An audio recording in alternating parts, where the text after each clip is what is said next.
चलो, so good morning everyone. Last कुछ lecture से हम करंट इलेक्ट्रिसिटी के बारे में डिस्कस कर रहे थे और करंट इलेक्ट्रिसिटी रिलेटेड बहुत सारा बेसिक पार्ट था, इसेंशियल पार्ट था, जिसको हमने ऑलमोस्ट कंप्लीट किया है। कल टेस्ट भी हो गई, बहुत सारे लोगों ने टेस्ट भी दी है, अच्छा स्कोर भी आ गया है टेस्ट में, है ना? यस, ठीक है। तो बेसिकली देखो, हमने करंट इलेक्ट्रिसिटी में क्या क्या डिस्कस किया था। इन शॉर्ट, सबसे पहले इलेक्ट्रिक करंट क्या होता है, पहले लेक्चर में उसको डिफाइन किया था। फिर वहां पे चार्ज को फिर से एक बार देखा था। Then drift velocity, current density, mobility, resistivity, conductivity, resistance, conductance, ये बेसिक पार्ट का फर्स्ट लेक्चर हो गया था। उसके बाद में हमने सेकंड लेक्चर में Ohm's law and Ohm's law के ऊपर से रेजिस्टेंस को इंट्रोड्यूस किया था। उसके बाद में नेक्स्ट लेक्चर में हमने एक्चुअल मैकेनिज्म ऑफ रेजिस्टेंस क्या होता है, एंड वहां से हमें समझ में आ गया था कि while current is flowing through the conductor, जो भी चार्ज कंडक्टर के सरफेस के ऊपर से मूव होते हैं, उनकी मोशन को जो अपोज करने वाले इलेक्ट्रॉन है, जो रिवॉल्विंग इलेक्ट्रॉन होते हैं, उनका oppose with increase in temperature increase होता है। और वहां से फिर हम कंक्लूजन पे आ गए थे कि ओहम ने जो बोला था कि कंडक्टिंग मटेरियल अगर है, उसकी अगर फिजिकल कंडीशन सेम मेंटेन रखेंगे तो वहां पे पोटेंशियल जो अप्लाई करेंगे वो करंट के साथ डायरेक्टली प्रोपोर्शनल होता है। लेकिन एक्सपेरिमेंटली जब हमने देखा ये बात एट ए पर्टिकुलर इंस्टेंट तक एप्लीकेबल है, एक पर्टिकुलर इंस्टेंट कंडीशन के बियॉन्ड अगर हम टेम्परेचर बढ़ाते जाएंगे तो वहां पे क्या होता है कि टेम्परेचर के बढ़ने से वहां पे रेजिस्टेंस बढ़ता है, लेकिन ये टेम्परेचर हमने एक्सटर्नली नहीं बढ़ाया होता है। जो करंट कंडक्टर में से फ्लो होता है वही करंट टेम्परेचर को बढ़ाता है, एंड उस पॉइंट के बियॉन्ड जो ओम्स लॉ है वो लीनियर रहता नहीं है, मतलब V प्रोपोर्शनल टू I बनता नहीं है। उसके बियॉन्ड हम V बढ़ाते जाएंगे तो भी करंट की वैल्यू एक तो कांस्टेंट रहती है, नहीं तो वो पोटेंशियल एक्सिस के टुवर्ड झुक जाती है, मतलब कम होती है। फिर उसी के ऊपर से हमने नेक्स्ट पॉइंट को कनेक्ट किया था, that is temperature dependence of resistance, यानी coefficient of temperature, coefficient of resistance. उसके लिए भी हमने एक ग्राफ, वहां पे अल्फा वाला एक कांस्टेंट, उसका formula RT minus R0 upon R0 into T, and उसके ऊपर से एनी टेम्परेचर पे रेजिस्टेंस कितना होगा उसके लिए RT equals to R0 in bracket 1 plus alpha into T. ये पार्ट वहां पे डिराइव करके जो भी मटेरियल्स होते हैं उनको एक तो पीटीसी नहीं तो एनटीसी, इन दो पार्ट में सेपरेट किया था, डिफरेंशिएट किया था। फिर कुछ अलॉय के बारे में डिस्कस किया था, and concept of super conductivity क्या होती है, लेबरी कंडक्टिविटी कैसे बनती है, कहां पे वो अचीव होती है, इसके बारे में हमने डिस्कशन किया था। उसके बाद में जो लेक्चर आ गया, लास्ट लेक्चर, उसमें हमने देखा था कि बेसिकली रेजिस्टर होता है जो हमें सर्किट में रिक्वायर्ड होता है। और ये रेजिस्टर मतलब क्या है, एक कंपोनेंट है जो हमने बनाया है, आर्टिफिशियली बनाया है, और इसका काम होता है to provide the tendency of resistance. Resistor क्या करता है, रेजिस्टेंस प्रोवाइड करता है, एंड हमें सर्किट में करंट को कंट्रोल करने के लिए इस कंपोनेंट की रिक्वायरमेंट होती है। फिर उसमें हमने डिस्कस किया था कि बेसिकली पहले अपन वायर बाउंड रेजिस्टर यूज कर रहे थे, उनके बहुत सारे ड्रॉबैक्स थे, उनको रिप्लेस करके कार्बन रेजिस्टर को हमने यहाँ पे इन्वेंट किया, बना दिया। लेकिन कार्बन रेजिस्टर बनाने के बाद में वहां पे उनकी साइज स्मॉल बनाते बनाते हमने इतनी स्मॉल बना दी कि उनके ऊपर कितना रेजिस्टेंस है उसकी वैल्यू हमें दिख ही नहीं रही थी। इसलिए B B Roy, Great Britain, very good vibe, going so nice, उस टेबल में हमने देखा था कि एक कलर कोडिंग बनाई गई। कलर कोडिंग का टेबल हमने देखा था, जिसमें पहले कलर आते हैं जो मैंने अभी सीक्वेंस बोल दी, उसके बाद में कोड आता है, देन मल्टीप्लायर, एट डेट, टॉलरेंस आता है, एंड इस तरह के 4 कलर के बैंड उस रजिस्टर के ऊपर प्रिंट किए होते हैं। फिर उसके ऊपर से एक्चुअल वैल्यू ऑफ रेजिस्टेंस कितनी है वो कैलकुलेट कैसे करनी है, उसके भी एग्जांपल्स हमने वहां पे डिस्कस किए थे। उसके बाद में हमने देखा कि सर्किट में जो भी रेजिस्टेंस मार्केट से हमें अवेलेबल होता है वो डायरेक्टली हम अप्लाई नहीं कर पाते, क्योंकि सर्किट में जो रिक्वायरमेंट होती है वो अलग है, मार्केट से अपन जो परचेस कर रहे हैं वो रेंज अलग होती है। इसलिए हम क्या करते हैं, रेजिस्टर्स को वेरियस कॉम्बिनेशन में कनेक्ट करते हैं। और फिर कॉम्बिनेशन में हमने देखा था कि अगर resistors are connected one after another है तो विच कॉम्बिनेशन, सीरीज कॉम्बिनेशन। और ये सीरीज कॉम्बिनेशन आइडेंटिफाई करते कैसे, सीरीज कॉम्बिनेशन को आइडेंटिफाई कैसे करते हैं, अगर करंट जो फ्लो हो रहा है if it is same through each resistor, हर एक रेजिस्टर में से फ्लो होने वाला करंट अगर सेम है तो इसका मतलब वहां पे resistors are connected in series रहेंगे। लेकिन अगर वहां पे करंट डिवाइड होता है तो उसको अपन पैरेलल कॉम्बिनेशन बोलते हैं। फिर हमने प्रूव किया था कि सीरीज कॉम्बिनेशन में जो रेजिस्टेंस रिक्वायर्ड होता है, इक्विवेलेंट रेजिस्टेंस जिसको अपन बोलते हैं, उसकी वैल्यू बढ़ती है, लेकिन पैरेलल कॉम्बिनेशन में क्या होती है, कम होती है, डिक्रीज होती है। उस रिलेटेड भी बहुत सारे एग्जांपल यहाँ पे भी डिस्कस हुए थे एंड मॉड्यूल में से भी कंसेप्ट एप्लीकेशन आपने कंप्लीट की है। ठीक है, तो यहां तक का डिस्कशन हमारा हुआ था। उसी बीच हमने वहां पे व्हिटस्टोन्स नेटवर्क क्या है, मीटर ब्रिज क्या है, किरचॉफ्स लॉस क्या है एंड केल्विन्स मेथड क्या है, इस तरह के एक्चुअल सर्किट के जो पार्ट होते हैं उनको भी डिस्कस किया था। ठीक है, तो आज के लेक्चर की हमारी जो कंसेप्ट है from same topic, that is EMF, electromotive force. ठीक है, ये कंसेप्ट हमें यहाँ पे डिस्कस करनी है, बहुत इंपॉर्टेंट है। आगे हम पोटेंशियोमीटर पढ़ने वाले हैं, तो पोटेंशियोमीटर के लिए जो फॉर्मूले अपन यूज करते हैं, जो डेटा वहां पे लगता है, वो बस यहाँ पे इंट्रोड्यूस हो जाएगा। ठीक है, now what is mean by EMF, कितने लोगों को मालूम है ईएमएफ का मतलब क्या होता है? Anuja, what is EMF? Devika, EMF का मतलब होता है इलेक्ट्रो मोटिव फोर्स। क्या होता है ईएमएफ का मतलब? Electromotive force. लेकिन यहाँ पे बहुत बड़ा कंफ्यूजन है। देखो यहाँ पे इस कंसेप्ट को बोलते टाइम हमने इसको बोला फोर्स है, लेकिन एक्चुअल में ये फोर्स नहीं है। एक्चुअल में ये फोर्स नहीं है। फोर्स नहीं तो क्या ही है? फील्ड। नहीं मालूम इलेक्ट्रोमोटिव फोर्स मतलब? देविका,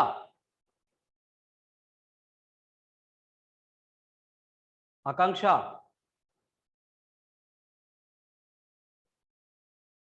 नहीं? ठीक है, इलेक्ट्रोमोटिव फोर्स मतलब क्या होता है? देखो यहाँ पे पहले मैं उसकी डेफिनेशन लिख लेता हूं, फिर हम उसको एक्सप्लेन करेंगे। द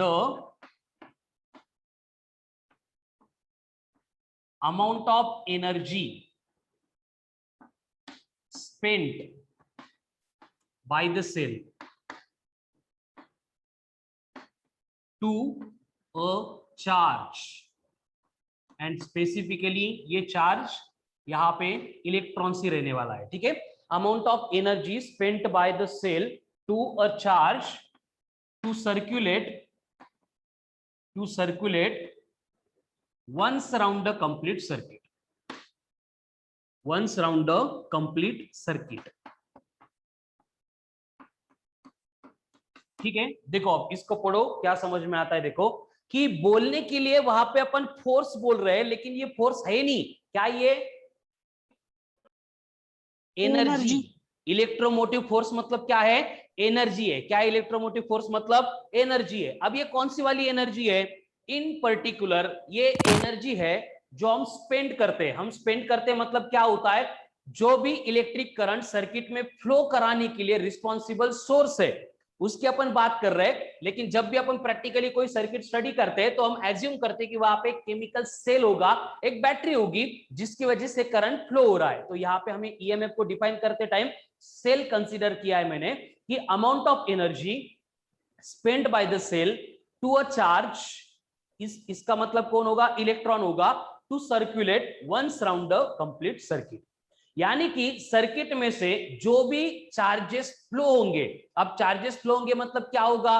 करंट फ्लो होगा। तो ये चार्ज को फ्लो कराने के लिए, यानी करंट को फ्लो कराने के लिए, उस चार्ज को जो भी अमाउंट ऑफ एनर्जी रिक्वायर्ड होती है एक चक्कर कंप्लीट करके आने के लिए, मतलब सर्किट कंप्लीट करने के लिए, उसको अपन कंसीडर करते हैं as a electromotive force, EMF. अब देखो बेसिकली अगर आपको ऐसे सर्किट दिया है, तो कोई भी सर्किट में हम जब भी कोई कंपोनेंट कनेक्ट करते हैं, कोई भी कंपोनेंट होगा यहाँ पे जिसको अपन उसके रेजिस्टेंस से आइडेंटिफाई करते हैं, इसलिए सिर्फ हम यहाँ पे रेजिस्टेंस शो करेंगे जिसका रेजिस्टेंस आर है।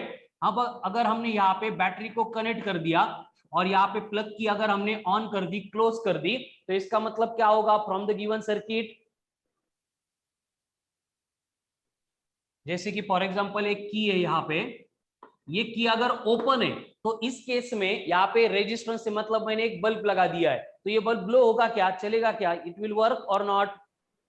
हाँ सर। नहीं करेगा ना बेटा, की ऑन है, अभी क्लोज नहीं की है मैंने। नहीं दिख रहा ये बटन है ना, ओपन है। ओपन है म्हणजे ऑफ है। आपण चालूच नाही केला अजून. सो इन दैट केस यहाँ पे अगर कोई बल्ब में लगा दूंगा तो ये ब्लो होगा, चलेगा क्या? लाइट लागल का? अरे अनुजा, देविका, नहीं लगेगा. मन मतलब कळालं, व्हेरी गुड. ठीक आहे, बाकीचे तसेच राहा. ठीक है, नहीं लगेगा. क्यों नहीं लगेगा? क्योंकि वहां पे इस इलेक्ट्रिकल इंस्ट्रूमेंट को वर्क करने के लिए वहां से करंट फ्लो होना चाहिए, लेकिन ये सर्किट को हम यहाँ पे ऑन रख रहे हैं तो कोई करंट फ्लो नहीं हो रहा है. अगर मैं इसको क्लोज कर दूंगा तो क्या होगा? ये लाइट वर्क करेगा, ब्लो होगा, मतलब करंट फ्लो होगा, यानी इट विल वर्क. अब यहाँ पे कंडीशन क्या है, देखो कि सेम सर्किट मैंने दूसरा बना दिया. यहाँ पे मैंने रेजिस्टेंस कनेक्ट कर दिया है और यहाँ पे मैंने सिर्फ प्लग की रखी है. अब ये ओपन है, हमें मालूम है कि ये ओपन है, इसका मतलब यहाँ पे लाइट नहीं लगेगा, जो भी कंपोनेंट होगा इट विल नॉट वर्क. अगर अब मैं इस सर्किट में इस की को क्लोज कर दूंगा तो अब यहाँ पे अगर लाइट होगा, कोई डिवाइस होगा, विल इट वर्क? नहीं, मनमत. Will it work? नहीं करेगा वर्क. क्यों नहीं करेगा? क्योंकि इस सर्किट में कोई करंट ही नहीं फ्लो होगा. अब करंट क्यों नहीं फ्लो होगा? क्योंकि करंट को फ्लो कराने के लिए जो भी अमाउंट ऑफ एनर्जी है उसको प्रोवाइड करने के लिए, जैसे यहाँ पे सेल था, यहाँ पे कोई है नहीं, इसका मतलब किसी भी कंडक्टिंग मटेरियल में से अगर हमें चार्जेस को from one end, one terminal to another end यानी अनदर टर्मिनल तक अगर मूव कराना है, फ्लो करना है, तो वहां पे external source of energy required होता है. एंड वो सोर्स ऑफ एनर्जी जो एनर्जी प्रोवाइड करता है, जिसके बाद अब यहां से हमें मालूम है की को क्लोज करने के बाद यहाँ पे नेगेटिव टर्मिनल से जो इलेक्ट्रॉन निकलेंगे ऐसे पूरा घूम फिर के चक्कर मार के ये पॉजिटिव टर्मिनल में आके रुक जाएंगे. अभी नेगेटिव चार्जेस यहाँ से निकल के पॉजिटिव टर्मिनल में आ गए, मतलब उन्होंने क्या किया, एक चक्कर कंप्लीट किया. वही हमने यहाँ पे लिखा है, टू कंप्लीट और to circulate once round the complete circuit. Complete circuit में से एक चक्कर उसने कंप्लीट किया और उसको चक्कर कंप्लीट करने के लिए जो अमाउंट ऑफ एनर्जी इस सेल ने प्रोवाइड की थी उसको अपन बोलते हैं ईएमएफ, इलेक्ट्रोमोटिव फोर्स. समझ में आ रहा है कुछ? इलेक्ट्रोमोटिव फोर्स मतलब क्या है? पहली बात, Yes, ये sir. फोर्स नहीं है. क्या ये? It's a energy. कौन सी एनर्जी? ओके, कौन सी एनर्जी? जो रिक्वायर्ड है चार्ज को एक चक्कर कंप्लीट करने के लिए. ठीक है, जो रिक्वायर्ड है चार्ज को एक चक्कर कंप्लीट करने के लिए. ठीक है, तो यहाँ पे बोर्ड पे डेफिनेशन है, अब मीनिंग समझ में आ रही है? Yes sir. Amount of energy spent by the cell to charge और electron to circulate once round the complete circuit. अब यहाँ पे कंसेप्ट क्या होती है, देखो, अगर यहाँ पे चार्ज को एक चक्कर कंप्लीट कराना है, मतलब उसको मूव करना है, तो उस चार्ज के लिए और चार्ज के ऊपर क्या करना पड़ेगा? वर्क डन करना पड़ेगा. चार्ज को अगर एक जगह से दूसरी जगह पे लेके जाना है, जैसे ये चौक है, यहां से मुझे फेंकना है, तो इसको फेंकने के लिए मुझे क्या करना पड़ेगा? वर्क डन करना पड़ेगा, यानी फोर्स अप्लाई करूंगा, फिर ये चौक डिस्प्लेस हो जाएगा. उसी तरह से इस सर्किट में जब ये चार्ज मूव हो रहा है तो वहां पे भी वर्क डन हो रहा है. एंड यहाँ पे होने वाला जो वर्क डन होता है ये डायरेक्टली प्रोपोर्शनल होता है टू द डायरेक्टली प्रोपोर्शनल होता है टू द चार्ज. जिस चार्ज को अपन मूव कर रहे हैं वो चार्ज, यानी फिर से W बना प्रोपोर्शनल टू Q. अब यहाँ पे क्या होगा, फिर से प्रोपोर्शनलिटी कांस्टेंट रिप्लेस करके हम एक कांस्टेंट लेके आएंगे जिसको अपन E बोलेंगे, तो ये W इज इक्वल्स टू बना E इंटू Q, यानी यहाँ पे E का मतलब होगा इलेक्ट्रोमोटिव फोर्स यानी EMF. इसके लिए हमें फॉर्मूला मिल गया W upon Q, work done per unit charge. यहां से अगर मुझे यूनिट चाहिए तो वर्क डन का यूनिट है जूल, अपॉन चार्ज का यूनिट है कूलम, और इस जूल पर कूलम को हम बोलते हैं, हम कंसीडर करते हैं एज ए वोल्ट. है क्लियर सबको? Yes sir. Yes, sir. अब यहां पे मुझे बोलो, ये work done per unit charge ऐसा फॉर्मूला अपन पहले पढ़ चुके हैं इस 10-15 दिनों में. किसका था याद करो? Work done per unit charge किसके लिए हमने यूज किया था? Come on fast. ऐसे पढ़ा था हमने इलेक्ट्रोस्टैटिक्स में, work done proportional to charge, therefore work done is equals to V into Q, therefore V is equals to W upon Q. याद आ रहा है ये? यस और नो? हुआ था कैसे कुछ? अरे यस। और यहां पे V का मतलब क्या था? V means what? V को हमने क्या बोला था? वोल्ट। वोल्ट नहीं बोला था, पोटेंशियल डिफरेंस बोला था। क्या बोला था? पोटेंशियल डिफरेंस बोला था, जिसके लिए फिर से फॉर्मूला भी सेम, यूनिट भी सेम हमने यहाँ पे मेंशन किया था।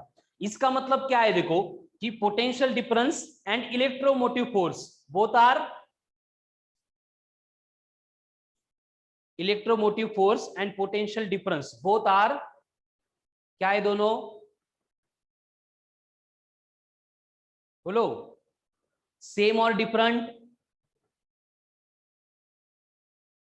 सेम ऐसे लगता है हमें, लेकिन बोथ आर डिफरेंट क्वांटिटीज, ठीक है। जिनका फॉर्मूला सेम है, यूनिट सेम है, लेकिन दोनों की मीनिंग डिफरेंट है। दोनों का एक्चुअल वर्क सेम है, लेकिन दोनों का एप्लीकेशन, दोनों की जो मीनिंग है वो डिफरेंट है। पोटेंशियल डिफरेंस अलग है एंड इलेक्ट्रोमोटिव फोर्स अलग है। अब इनमें क्या डिफरेंस है, क्यों अलग है, इसके बारे में हम यहाँ पे डिस्कस करने वाले हैं। अब आगे का पार्ट एकदम कॉन्सेंट्रेट होके बोर्ड पे देखिए। आपको सेम कंसेप्ट आप केमिस्ट्री में पढ़ चुके हैं, आई थिंक इलेक्ट्रोकेमिस्ट्री में आता है ये कंसेप्ट, है ना अनुजा, देविका?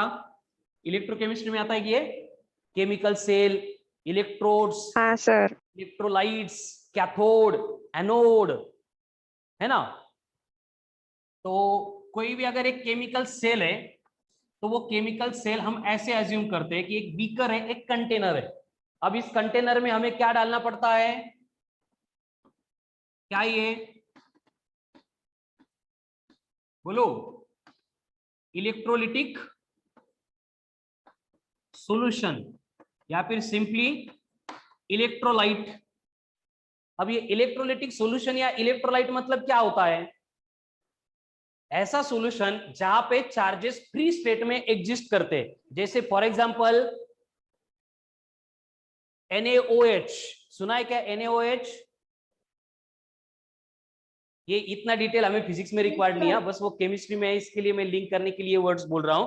याद आ रहा है तो ठीक है, नहीं तो छोड़ दो, ठीक हाँ है। सर। HCl, H2SO4, ये सब क्या है? इलेक्ट्रोलिटिक सॉल्यूशन है, जिनको मिक्स करके हाँ H3PO क्या है? H3PO। Very good. तो यहाँ पे अगर हमने इस इलेक्ट्रोलाइट में मिक्स कर दिया तो वहां पे क्या होता है, जैसे HCl डाल दिया तो H+ एंड Cl-, ऐसे दो चार्जेस सेपरेट होते हैं। यानी यहाँ पे कि कंडक्टिंग मीडियम हम यहाँ पे डेवलप करते हैं। बस डिफरेंस ये होता है कि अगर वहां पे कंडक्टर है तो वहां पे इलेक्ट्रिसिटी कंडक्ट कराने के लिए जो रिस्पॉन्सिबल चार्ज कैरियर्स है वो इलेक्ट्रॉन्स होते हैं। बस ये इलेक्ट्रोलाइट में, इलेक्ट्रोलिटिक सॉल्यूशन में जो चार्ज कैरियर्स है वो फ्री आयंस होते हैं। कौन होते हैं? फ्री आयंस होते हैं। जैसे HCl में H+Cl-, तो ये बन गए आयंस। ऐसे इलेक्ट्रोलिटिक सॉल्यूशन आ गया। हम इस इलेक्ट्रोलिटिक सॉल्यूशन में क्या करते हैं, इस तरह से दो इलेक्ट्रोड्स रख देते हैं। अब दो इलेक्ट्रोड है, इसमें से एक को बोला जाता है एनोड, दूसरा बनता है कैथोड। क्या होता है एनोड मतलब, क्या होता है कैथोड मतलब?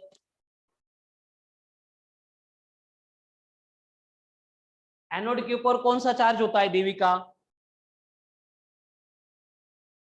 पॉजिटिव। पॉजिटिव। अनुजा, कैथोड के ऊपर कौन सा चार्ज होता है?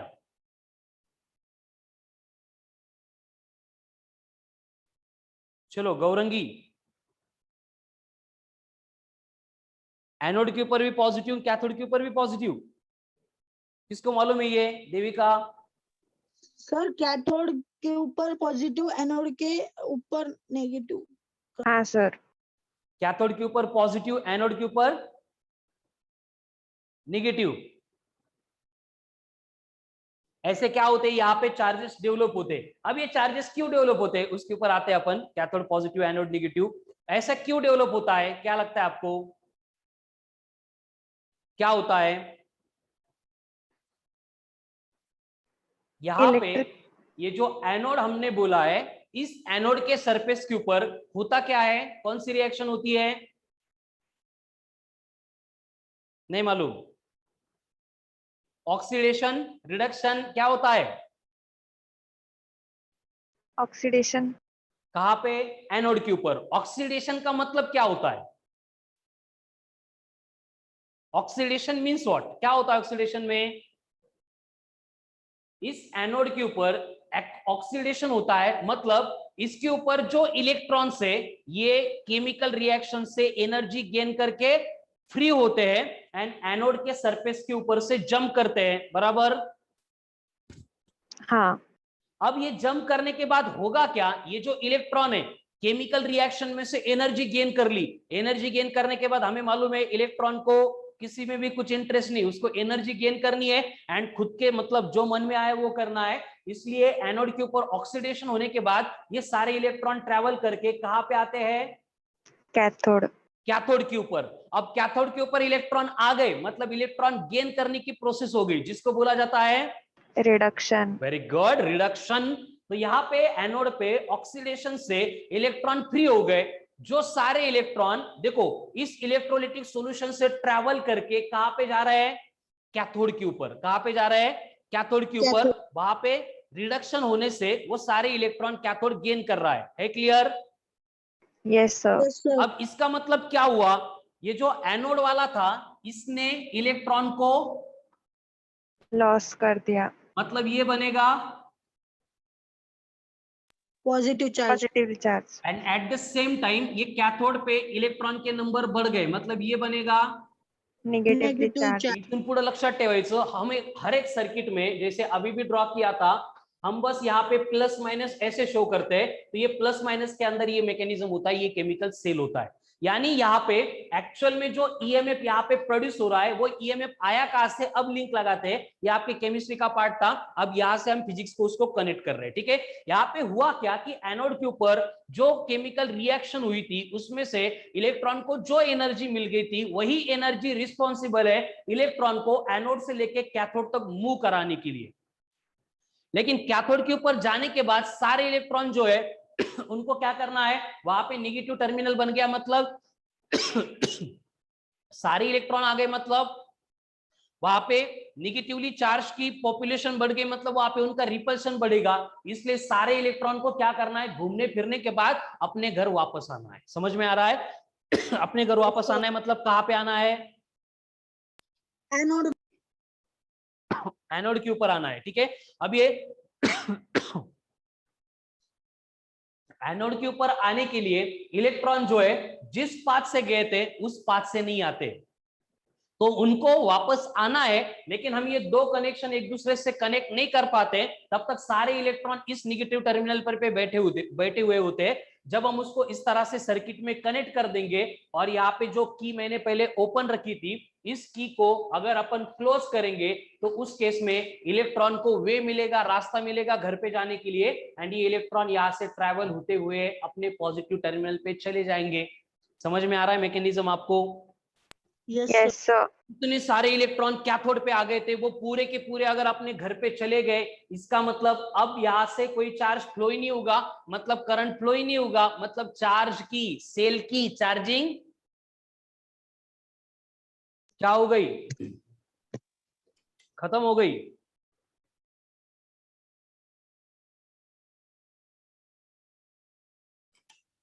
है क्लियर? Yes sir. तो इस प्रोसेस में इलेक्ट्रॉन यहाँ पे सर्किट में से क्यों फ्लो होता है, इसका मैकेनिज्म हमें यहाँ पे समझ में आ रहा है, ठीक है? अब ईएमएफ मतलब क्या था, इन दोनों सर्किट में देख के इनको क्लियर करके फिर कनेक्ट करो। ईएमएफ मतलब था amount of energy spent by the cell to a charge so that it have to circulate once round the complete circuit।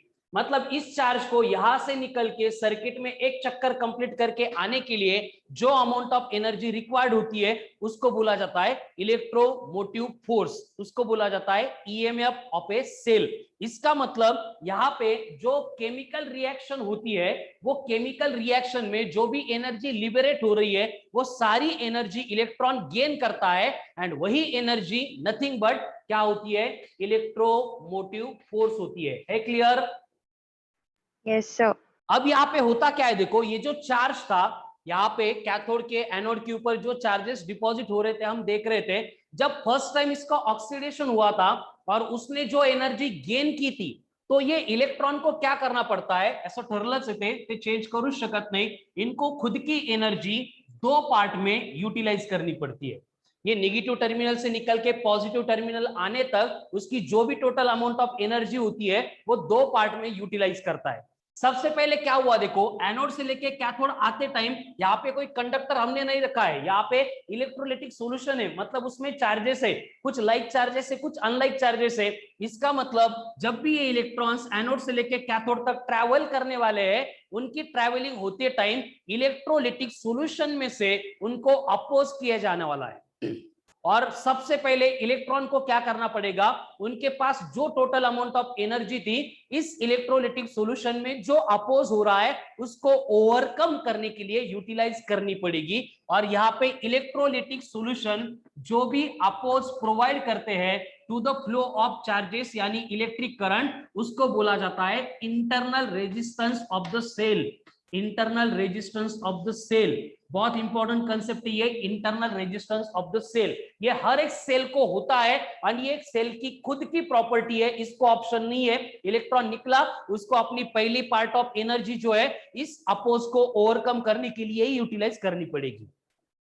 अब एक बार यहाँ पे इंटरनल रेजिस्टेंस ओवरकम कर लिया, फिर रिमेनिंग अमाउंट का इलेक्ट्रॉन क्या करेगा, देखो ये सारे कुटाने हम हमारे फायदे के लिए कर रहे हैं, ठीक है। तो हम जब भी सेल कनेक्ट कर रहे हैं सर्किट में से, तो कोई ना कोई यहाँ पे इलेक्ट्रॉनिक इलेक्ट्रिकल डिवाइस होगा जो वर्क करेगा, रिमोट होगा, वॉच होगी अगर सेल की बात कर रहे तो।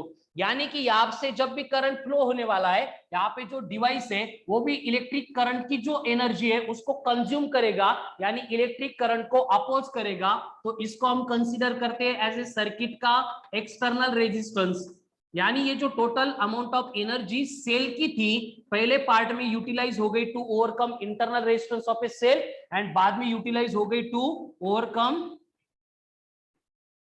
External resistance of a cell.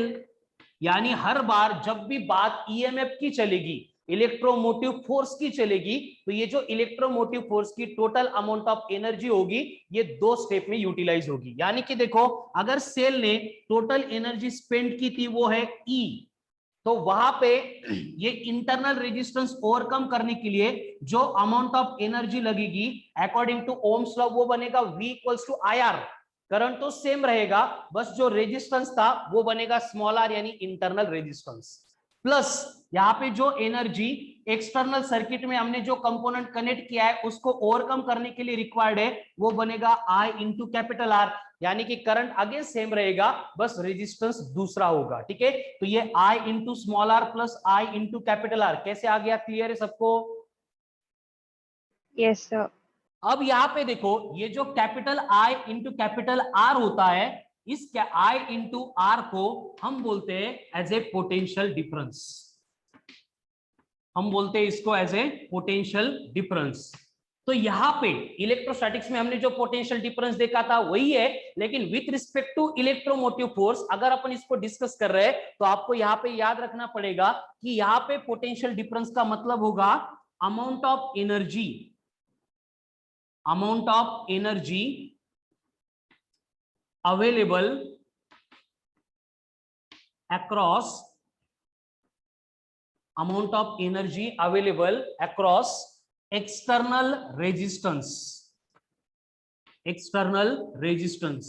यानी कि इसको मैं ऐसे भी लिख सकता था कि amount of energy available after overcoming internal resistance, यानी इंटरनल रेजिस्टेंस ओवरकम करने के बाद जो बचता है उसको हम यहाँ पे पोटेंशियल डिफरेंस कंसीडर करते हैं। समझ में आ रहा है डिफरेंस क्या है? इलेक्ट्रोमोटिव फोर्स मतलब टोटल अमाउंट ऑफ एनर्जी जो सेल स्पेंड कर रहा है, पोटेंशियल डिफरेंस मतलब उस सेल ने जो टोटल एनर्जी सेंड की थी उसमें से इंटरनल रेजिस्टेंस को ओवरकम करने के लिए जो एनर्जी हो गई उसको छोड़ के एक्सटर्नल रेजिस्टेंस के अक्रॉस जो भी अवेलेबल अमाउंट ऑफ एनर्जी है वो बनेगा हमारा पोटेंशियल डिफरेंस। यानी मैं सेम एक्सप्रेशन को ऐसे लिख सकता हूं, E is equals to I into small r plus V।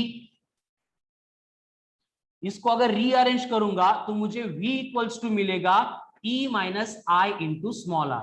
यानी करंट इलेक्ट्रिसिटी में नाउ ऑनवर्ड जब हम पोटेंशियोमीटर एंड उसके एप्लीकेशन एंड बाकी पूरा पार्ट पढ़ेंगे तो आपको जो डेटा है वो in terms of V, in terms of potential नहीं दिया जाएगा, आपको डेटा दिया जाएगा इन टर्म्स ऑफ ईएमएफ, और ईएमएफ अगर दिया है उसके ऊपर से अगर हमें पोटेंशियल निकालना है तो उसके लिए फॉर्मूला बन गया V equals to E minus I into R, where V का मतलब V मीन्स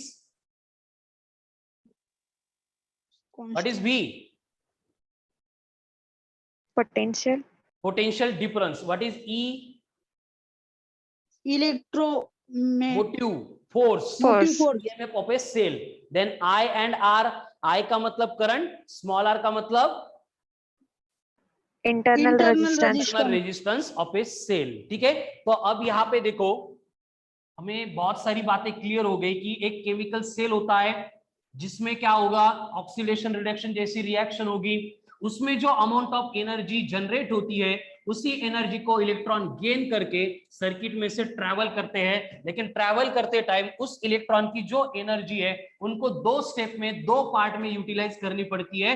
पहले to overcome internal resistance and then to overcome external resistance. तो इंटरनल रेजिस्टेंस ओवरकम करने के बाद जो अमाउंट ऑफ एनर्जी बचती है उसको बोला जाएगा पोटेंशियल डिफरेंस। यानी कि यहाँ पे हम कुछ इक्वेशंस लिख रहे थे, वो इस तरह से थे कि जो total amount of energy spend by the cell है वो होती है I into small r plus I into capital R। अब यहां से अगर मैं I कॉमन लूंगा तो मुझे करंट कैलकुलेट करने के लिए फॉर्मूला मिलेगा capital R plus small r। अब इसके बाद में आपको लाइफ टाइम याद रखना है, अगर आपको ईएमएफ दिया जाता है whenever data is given in terms of electromotive force and not potential difference। आज के बाद में कुछ और लेक्चर होंगे जिसमें ये पार्ट हमें यूज करना है कि अगर हमें पोटेंशियल डिफरेंस की बजाय ईएमएफ ऑफ ए सेल ऐसा वर्ड दिया है तो हर बार हम करंट को कैलकुलेट करने के लिए यही फॉर्मूला यूज करेंगे, I is equals to E upon capital R plus small r। यहाँ पे E का मतलब होगा EMF of a cell, EMF of a cell, capital R का मतलब होगा external resistance, then small r का मतलब होगा इंटरनल रेजिस्टेंस। क्लियर है सबको? ये कब यूज किया जाएगा चाहिए तो मैं लिख के भी देता हूं, whenever data is given in terms of EMF of a cell। अगर क्वेश्चन में EMF ऑफ ए सेल दिख गया इसका मतलब हमें करंट कैलकुलेट करने के लिए कंपलसरी क्या करना है, I equals to E upon capital R plus small r, यही फॉर्मूला यूज करना है। ठीक है, अगर वो EMF की बात कर रहे हैं क्वेश्चन में और आपको बोला है कि जो सेल यहाँ पे यूज हुआ था उसमें क्या था, इंटरनल रेजिस्टेंस नेग्लिजिबल था या फिर जीरो था। अब यहाँ पे कंडीशन क्या होगी देखो, एक तो वो इंटरनल रेजिस्टेंस देंगे नहीं, दिया नहीं मतलब है ही नहीं, या फिर दिया तो भी ऐसे बोलेंगे कि नेग्लिजिबल है या फिर जीरो है, तो सारी केसेस में स्मॉल r की वैल्यू जीरो बनेगी। अगर स्मॉल r जीरो हो गया इसका मतलब जो हमने इक्वेशन देखा था V equals to E minus I into R था, V equals to E minus I into R था। अगर ये स्मॉल r जीरो हो गया तो उसका मतलब V equals to directly E हो गया। इसकी मीनिंग समझ रहे हो आप? इसकी मीनिंग ये हो रही कि जो total amount of energy cell ने इलेक्ट्रॉन को दी थी वो इंटरनल रेजिस्टेंस ओवरकम करने के लिए यूटिलाइज ही नहीं हुई थी, मतलब total amount of energy gain करके अभी इलेक्ट्रॉन सर्किट में से ट्रैवल करने वाला है। यानी हम यहाँ पे करंट कैलकुलेट करने के लिए directly E upon capital R ये एक्सप्रेशन यूज कर सकते हैं, लेकिन only if internal resistance is zero. ये प्रैक्टिकली कभी होगा नहीं, लेकिन क्वेश्चन में अगर कंडीशन दी तो इन दैट केस हमें बस ये यूज करना है। ठीक है क्लियर? Yes sir. अब ये हो गई बात इलेक्ट्रोमोटिव फोर्स की। अब ये इलेक्ट्रोमोटिव फोर्स प्रोवाइड करने वाला जो डिवाइस है उसको बोला जाता है सेल, केमिकल सेल। अब ये केमिकल सेल के टाइप्स, फिर इलेक्ट्रोड्स कौन से है, क्या क्या है, ये सारी बातें हमें फिजिक्स में नहीं पढ़नी है, आप केमिस्ट्री में, इलेक्ट्रोकेमिस्ट्री में उसको डिटेल में पढ़ेंगे। ठीक है, अब ये केमिकल सेल का जो कॉम्बिनेशन होता है उसको अपन बोलते हैं एज ए बैटरी। बैटरी का मतलब क्या होता है,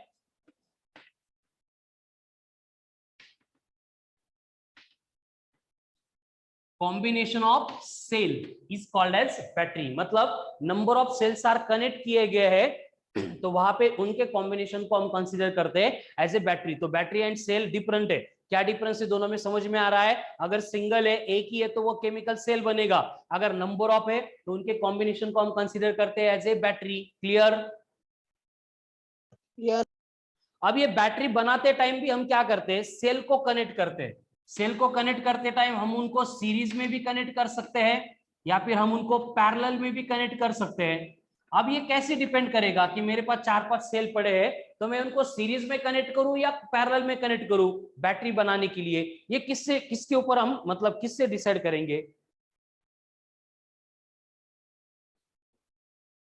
उसके लिए एकदम सिंपल कंडीशन है। देखो, हमें मालूम है कि अगर हमने कोई भी कंपोनेंट को सीरीज में कनेक्ट किया तो वहां पे उस कंपोनेंट के अक्रॉस जो भी पोटेंशियल होता है वो क्या होता है, डिवाइड होता है।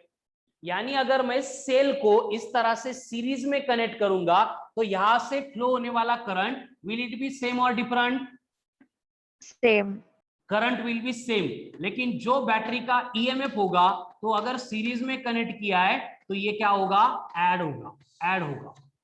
यानी कि जो भी एप्लीकेशंस हमें है, फिर वो रिमोट में वगैरह आप देखते होंगे कि अगर वहां पे रिक्वायरमेंट पोटेंशियल की यानी ईएमएफ की अगर ज्यादा है तो हम क्या करेंगे, सेल को एक के बाद एक मतलब सीरीज में कनेक्ट करेंगे।